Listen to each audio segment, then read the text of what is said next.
Hello friends, स्वागत है आप सभी का आपके अपने चैनल परफेक्ट स्टडी वे में। आज मैं यहाँ पर डीएलएड थर्ड सेमेस्टर के सब्जेक्ट मैथ के 150 मोस्ट इंपॉर्टेंट ऑब्जेक्टिव क्वेश्चंस को लेकर प्रेजेंट हूँ।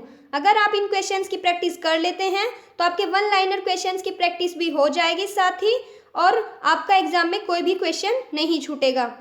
क्वेश्चन नंबर 1 है, अनुपात का चिन्ह क्या होता है। इसके लिए आप 4 ऑप्शन देख सकते हैं, तो जो ऑप्शन ब दिया गया है वो सही आंसर होगा। अनुपात का चिन्ह ऑप्शन ब में दिया हुआ है। नेक्स्ट क्वेश्चन है, समानुपात का चिन्ह क्या होता है। इसके लिए भी 4 ऑप्शन दिए गए हैं, तो जो ऑप्शन ए है वो सही आंसर हो जाएगा। समानुपात का चिन्ह ऑप्शन ए में दिया गया है। क्वेश्चन नंबर 3 है, 80 पैसे और ₹4 का अनुपात है। तो इसके लिए आप दोनों वैल्यूज को सेम कर लेंगे।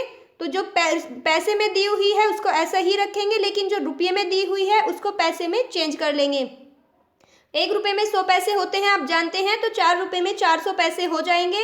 दोनों वैल्यूज को डिवाइड में लिखा, फिर उसके बाद 80 को ऐसा ही रखेंगे, लेकिन जो ₹4 है उसको पैसे में बदलकर यहाँ पर लिख देंगे। पैसे आप नहीं लिखेंगे क्योंकि ऊपर नीचे पैसे कट जाएंगे, तो जिससे जो कैंसिल होता है उसको कैंसिल कर देंगे। इस 0 से ये 0 कैंसिल हो जाएगी, ऊपर 8 बचेगा और नीचे 40। जब 8 से डिवाइड करेंगे ऊपर 1 आएगा और यहाँ पर नीचे 5 यानी 5 आएगा, तो 1:5 सही आंसर हो जाएगा।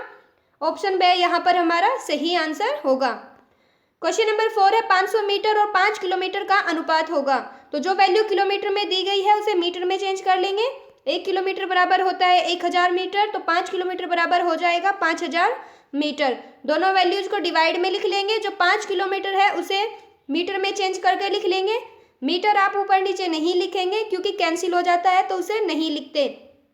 500 से ऊपर डिवाइड करेंगे 1 आएगा, नीचे डिवाइड करेंगे यहाँ पर 10 आएगा, तो 1/10 होगा। और 1/10 को जब अनुपात में लिखेंगे तो 1:10 लिखेंगे, तो ऑप्शन से है यहाँ पर सही आंसर हो जाएगा। क्वेश्चन नंबर 5 है, 27 की घात 2/3 का मान होगा। तो इसके लिए सबसे पहले 27 के फैक्टर करेंगे। किस तरीके से फैक्टर करेंगे वो आप यहाँ पर देख सकते हैं। 27 के फैक्टर आ जाएंगे 3 गुना 3 गुना 3, और जब इसे घात में लिखेंगे तो ये 3 की घात 3 हो जाएगा। 27 को लिख सकते हैं 3 की घात 3, और गुना में 2/3 ऐसा ही रहेगा। इस 3 से ये 3 कट जाएगा, तो 3 की घात 2 आ जाएगा। और 3 की घात 2 का मतलब क्या होगा, 3 गुना 3, तो 9 आंसर होगा। 3 3 9, तो ऑप्शन द हमारा सही आंसर होगा। नेक्स्ट क्वेश्चन है, 10 की घात 0 का मान है। तो किसी भी संख्या की घात अगर 0 हो उसका मान हमेशा 1 होता है, चाहे वो संख्या ए हो, बी हो, सी हो, 1 हो, 3 हो, 5 हो, 1000 हो, कुछ भी हो। अगर ये ए की घात 0 होता तब भी इसका मान 1 ही होता, तो ऑप्शन ए हमारा सही आंसर हो जाएगा। नेक्स्ट क्वेश्चन है, x की घात m की होल पावर n का मान है। तो ये दोनों घातें यहाँ पर गुना में लिखी गई हैं, इनको गुना कर देंगे। जब m की गुना n के साथ करेंगे तो mn आएगा, तो x की घात mn ऑप्शन से सही आंसर हो जाएगा। अगर इस तरीके से जैसे नोट में मैंने दिखाया हुआ है, अलग अलग आधार होते और ऊपर घातें लिखी होती, तब इनको हम गुना में नहीं लिखते, क्योंकि आप जानते हैं गुना में घातें जुड़ जाती हैं, तब ये घातें जुड़ जाती। लेकिन जो हमारा क्वेश्चन दिया गया है वो और जो मैंने बताया गया है वो दोनों में डिफरेंस है। यहाँ पर नोट में आप देख सकते हैं अलग अलग आधार है, जबकि हमारे क्वेश्चन में आधार एक ही है। क्वेश्चन नंबर 8 है, ₹5000 का 5% वार्षिक ब्याज की दर से 4 वर्ष का साधारण ब्याज होगा। सबसे पहले यहाँ लिख देंगे जो दिया हुआ है। तो मूलधन यहाँ पर दिया गया है 5000 रुपये, दर दी हुई है 5%, समय है 4 वर्ष, और साधारण ब्याज पूछा गया है। तो आप जानते हैं साधारण ब्याज का फॉर्मूला होता है मूलधन गुना दर गुना समय बटे 100। तो जो वैल्यूज दी गई हैं उन्हें फॉर्मूले में रख लेंगे। मूलधन की जगह यहाँ पर लिखा 5000, दर की जगह 5, समय की जगह 4 और डिवाइड में 100। जिससे जो डिवाइड होगा उसको डिवाइड कर देंगे। 100 से जब 5000 को भाग करेंगे तो 50 आएगा, और 5 की गुना 4 के साथ करेंगे तो 5 चौक 20, तो 50 गुना 20, जब 50 की गुना 20 के साथ करेंगे 1000 आएगा। तो ऑप्शन जो आप देख सकते हैं ऑप्शन ए हमारा सही आंसर हो जाएगा। क्वेश्चन नंबर 9 है, बैंक सर्वाधिक ब्याज देता है। 4 ऑप्शन दिए गए हैं, तो बैंक सर्वाधिक ब्याज ना तो चालू खाते पर देता है, ना ही बचत खाते पर, और ना ही आवर्ती जमा खाते पर। तो ऑप्शन से हमारा सही आंसर हो जाएगा स्थायी जमा खाते पर। क्वेश्चन नंबर 10 है, 4 की घात 3/2 का मान होगा। इसे भी हम सबसे पहले फैक्टर करेंगे। तो जब 4 के फैक्टर करेंगे देख सकते हैं 4 के फैक्टर आ जाएंगे 2 गुना 2, और इसे 2 की घात 2 लिख लेंगे। तो 4 को लिखेंगे 2 की घात 2, और गुना में 3/2 ऐसा ही रहेगा। 2 से 2 का कैंसिल हो जाएगा, यहाँ पर 2 की घात 3 बचेगा, और 2 की घात 3 का मतलब कितना होगा 8, 2 दूनी 4 दूनी 8। तो जो ऑप्शन ए है वो सही आंसर हो जाएगा। क्वेश्चन नंबर 11 है ब्याज खाता खोला जा सकता है। इसके लिए 4 ऑप्शन दिए गए हैं। तो ब्याज खाता एक नाम से भी खोल सकते हैं और संयुक्त नाम से भी, तो किसी भी नाम से खोला जा सकता है। तो ऑप्शन से हमारा सही आंसर हो जाएगा।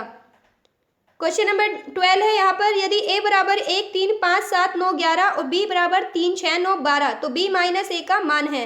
तो सबसे पहले आप समझेंगे b माइनस a का मतलब क्या है। तो देख सकते हैं b माइनस a का मतलब है b के वे अवयव जो a में ना हो। तो अब आप b में चेक करेंगे ऐसे कौन से अवयव है जो a में नहीं है। तो आप देखेंगे कि b में जो 3 दिया हुआ है वो तो a में है, लेकिन जो 6 दिया हुआ है वो a में नहीं है। उसी तरीके से 9 तो यहाँ पर a में दिया गया है, लेकिन 12 a में नहीं है। तो आंसर हो जाएंगे 6 और 12। ऑप्शन है सही आंसर होगा। क्वेश्चन नंबर 13, -1 और +1 के बीच धन पूर्णांक का कौन सा समुच्चय है। तो -1 और +1 के बीच कोई भी धन पूर्णांक नहीं होता। अगर कोई पूर्णांक होता है तो वो 0 होता है, जो ना धन है और ना ही ऋण है। तो इसलिए हमारे पास कोई भी आंसर नहीं आया। तो जब हमारे पास कोई भी आंसर नहीं आता है वो रिक्त समुच्चय हो जाता है। क्वेश्चन नंबर 14 है, समुच्चय ए बी का एक समुच्चय बताइए। तो इस तरीके के क्वेश्चन के लिए आप सबसे पहले उसके अवयव चेक करेंगे। यहाँ पर देख सकते हैं 2 अवयव दिए गए हैं, एक ए और एक बी। तो जो ऑप्शन में हमारे अवयव सेम होंगे वही हमारा आंसर होगा। यहाँ पर अवयव 0 है तो ये नहीं हो सकता। यहाँ पर 1 है, हमारे क्वेश्चन में 1 है ही नहीं। तो ऑप्शन ए सही आंसर होगा, क्योंकि ऑप्शन ए के अवयव हैं बी और ए, और हमारे क्वेश्चन में भी अवयव 2 ही हैं, ए और बी। उल्टा सीधा कैसे भी लिखे, बस जो अवयव है वो समान होने चाहिए। क्वेश्चन नंबर 15 है, अंग्रेजी वर्णमाला में अक्षरों का कौन सा समुच्चय है। तो अंग्रेजी वर्णमाला में जो अक्षर होते हैं उनकी संख्या 26 है, जो कि सीमित है। तो ये एक सीमित समुच्चय हो जाएगा। क्वेश्चन नंबर 16 है, यदि a बराबर 3 5 b बराबर 4 6 हो तो a इंटरसेक्शन b होगा। तो सबसे पहले आपको समझना होगा a इंटरसेक्शन b का मतलब क्या है। तो a इंटरसेक्शन b का मतलब होगा जो दोनों में कॉमन हो।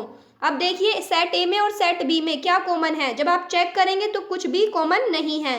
तो जहाँ कुछ भी कॉमन ना हो इसका मतलब हमारे पास आंसर कुछ भी नहीं आया, वो एक रिक्त समुच्चय हो जाएगा। और रिक्त समुच्चय को आप ऐसे 0 लिखते हैं, फिर काट देते हैं, फाई से दिखाते हैं। तो ऑप्शन ए हमारा सही आंसर हो जाएगा। क्वेश्चन नंबर 17 है, भाज्य बराबर क्या होगा।